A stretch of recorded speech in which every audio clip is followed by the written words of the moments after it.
No one in the crowd expected it. Thousands of voices were buzzing, drinks in hand, the festival lights glowing against the night sky, when suddenly the stage fell quiet.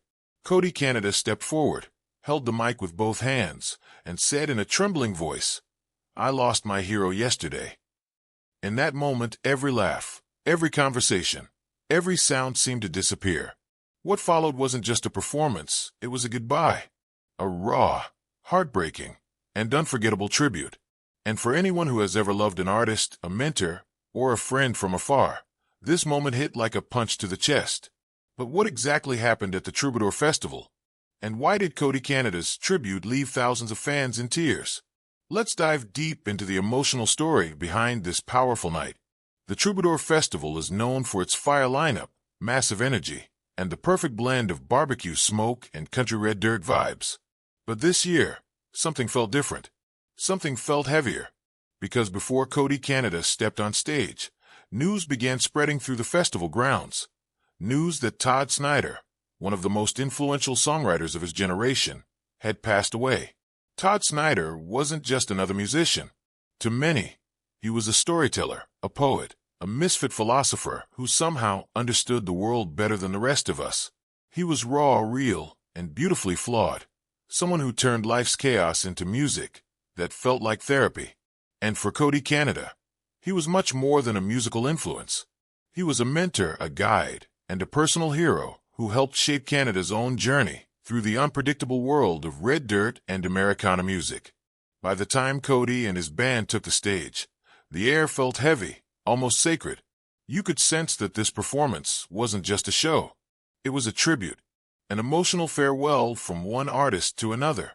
And when Cody leaned into the microphone and said, "I lost my hero yesterday," the entire crowd felt the weight of those words.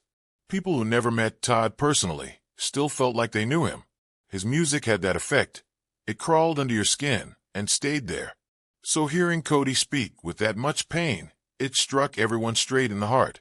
Then Cody shared a story about the first time he ever heard Todd Snider's music. He talked about how Todd's lyrics made him rethink songwriting, made him push deeper, made him more honest. He described Todd as someone who broke the rules in all the right ways, someone who made it okay to be vulnerable, messy, real. And as Cody talked, you could feel the connection between them. It wasn't fan to artist. It was something deeper, something that shaped his career. The silence in the crowd wasn't awkward, it was reverent. Everyone was waiting, listening, processing the gravity of the moment.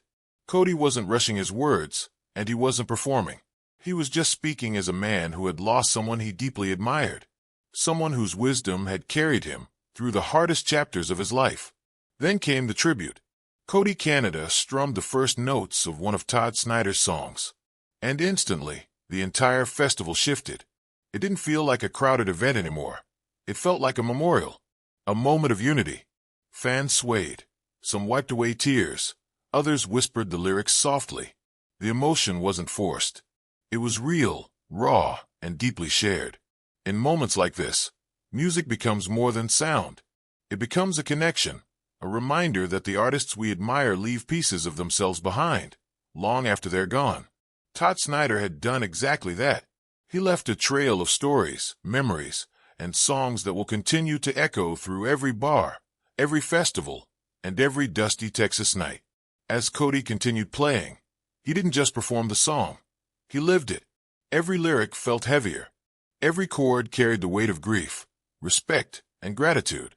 And the crowd felt it with him. This wasn't a performance meant to impress. It was a moment meant to honor a legend. After the final note paused in the air, Cody looked out at the crowd, visibly emotional. He took a breath, nodded, and simply said, "Thank you." And the crowd erupted, not with wild cheers, but with heartfelt applause.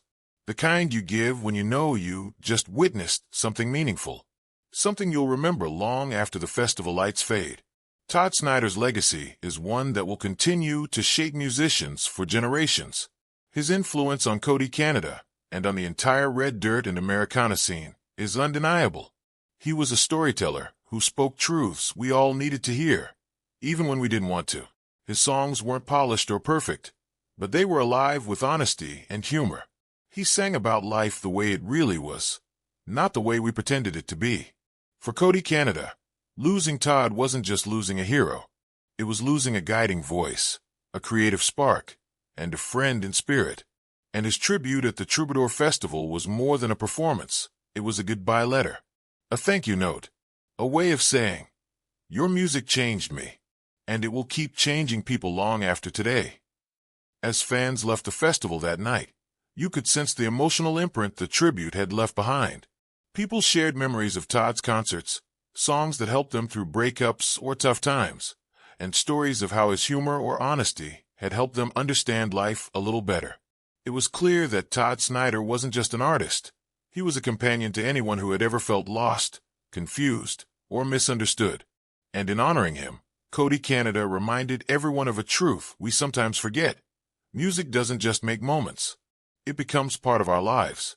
It shapes us, comforts us, and stays with us, even after the people who created it are gone. Todd Snider may no longer be here, but his legacy remains fiercely alive.